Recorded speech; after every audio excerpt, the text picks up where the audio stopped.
వైద్య సిబ్బంది నిర్వాహకంతో తల్లి బిడ్డలు మృతి చెందిన సంఘటన పెద్దతొంపడం ప్రభుత్వ ఆసుపత్రిలో చోటు చేసుకుంది. ఆదోని మండలం పెద్దతొంపడం ప్రభుత్వ ఆసుపత్రిలో స్టాఫ్ నర్స్ నిర్వాహకం వల్ల తల్లి బిడ్డలు ఇద్దరు చనిపోయారు. కొత్తిగిలోని 8వ వార్డు గాంధీనగర్ కాలనీకి చెందిన వీరేష్ భార్య అంజనమ్మ 3వ కాన్పుకు పుట్టినిల్లైన పెద్దతొంపడంకు వెళ్ళింది. సోమవారం సాయంత్రం 5:30 గంటలకు పురుటినొప్పులు రావడంతో ప్రభుత్వ ఆసుపత్రికి తీసుకెళ్లారు. ఆమెకు గతంలో 2 సాధారణ కాన్పులు కావడంతో 3వ కాన్పు కూడా సాధారణంగా జరుగుతుందని డ్యూటీలో ఉన్న స్టాఫ్ నర్స్ అలీసా చెప్పింది. ఆమె మాటలు వీరేష్ నమ్మాడు. రాత్రి 10:30 గంటలకు కాన్పు అయింది. ఆడ శిశువుకు జన్మనిచ్చింది. అయితే అప్పటికే శిశువు మృతి చెందిందని, తల్లి బాగుందని సిబ్బంది భర్త వీరేష్కు తెలిపారు. అయితే కొద్దిసేపటికే కాన్పు సమయంలో తీవ్ర రక్తస్రావం కావడంతో స్టాఫ్ నర్స్ అలీసా రాత్రి 12:15 సమయంలో 108 వాహనంలో ఆదోన్లోని మధు ప్రైవేట్ ఆసుపత్రికి తీసుకువెళ్లారని భర్త వీరేష్కు చెప్పి పంపించింది. అప్పటికే బాలింత అంజనమ్మ మృతి చెందినట్లు అక్కడ వైద్యులు తెలిపారు. అయితే స్టాఫ్ నర్స్ అలీషా నిర్లక్ష్యం వల్లే తన భార్య బిడ్డ మృతి చెందారని భర్త వీరేష్ బంధువులు ఆగ్రహం వ్యక్తం చేశారు. డబ్బుల కక్కుర్తితో హైరిస్క్ కాన్పులు కూడా చేస్తామని చెప్పి ప్రభుత్వ ఆసుపత్రి స్టాఫ్ నర్స్ ఇట్లా ప్రాణాలు తీస్తున్నారని వీరేష్ ఆవేదన వ్యక్తం చేశారు. ఇటీవల 7 నెలల వ్యవధిలో పెద్దతొంపడం ఆసుపత్రిలో చేసిన కాన్పుల్లో 7 శిశువులు 3 తల్లులు ఇలాగే చనిపోయినట్లు గుసగుసలు వినిపిస్తున్నాయి.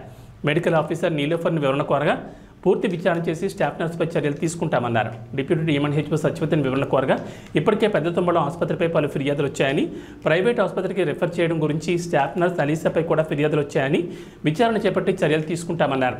అంజన మృతితో కొస్కిలో విషాద ఛాయలనుకున్నాయి. తల్లి అంజన మృతితో 6, 3 సంవత్సరాల వయసున్న 2 పిల్లలు తల్లి లేని వారయ్యారని కాలనీవాసులు కన్నీరు మున్నీరయ్యారు.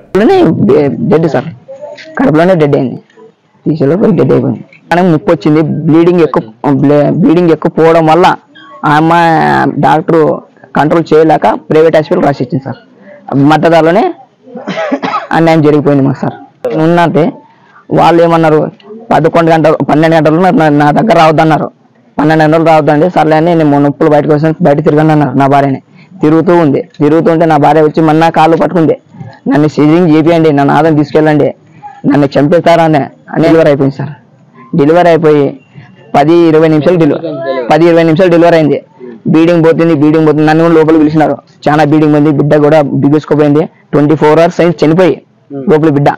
అందుకోసమే అమ్మ కడుపు ఫుల్ టైట్ గా ఉంది, అందుకోసమే చనిపోయిందని చెప్పిన. సర్లే మేడం ఇంకో ముందు మేడం చెప్పింది, ఈ మేడం చెప్పలేదు. ముందు మేడం గుండె కొట్టుకుంటుందని చెప్పింది, ఈ మేడం చెప్పలేదు. నా అప్పుడు లోపల నా భార్య వచ్చి నాకు చెప్పింది, బిడ్డ బాగుందంట, గుండె కొట్టుకుంటుందా అని చెప్పింది. అందువల్ల నేను అక్కడే ఉన్నాను. నేను తర్వాత సర్లే మేడం 9 అయింది, ఎట్లా మేడం అంటే సర్లే నేను చూసానని 9:10-20 డెలివరీ అయింది.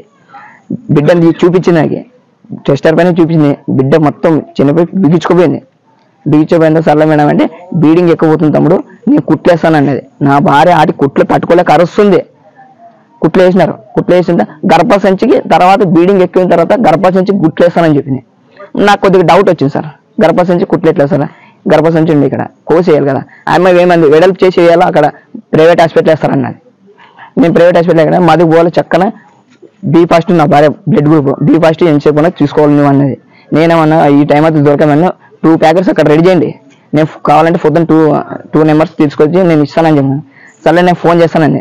ఏ హాస్పిటల్ అంటే మధు హాస్పిటల్ అండి. నేను వద్దు మేడం దేవి రాసేయండి మేడం అన్నాను. లేదు మధు హాస్పిటల్కే పోవాలండి. సర్లే అని అంబులెన్స్ ఫోన్ చేసింది. ఆమె అంబులెన్స్ ఫోన్ చేసిన తర్వాత 40 నిమిషాలకు అంబులెన్స్ వచ్చింది. 40 నిమిషాలకి 10 గంటలకు కానపోయింది. బ్లీడింగ్ ఎక్కువ పోవడం వల్ల గర్భసంచి కుట్లేస్తామన్నారు. మాకు డౌట్ వచ్చి ఏం మేడం అంటే 12:15 నిమిషాలకి అంబులెన్స్ ఫోన్ చేసి పిలిపించి ప్రైవేట్ హాస్పిటల్ పోమని చెప్పింది. మధ్యదారిలోనే నా భార్య డెత్ అయిపోయింది. అందువల్ల మాకు మా డాక్టర్ల నిర్లక్ష్యం వల్లే ఈ ఘోరం జరిగిందని కోరుతున్నాను.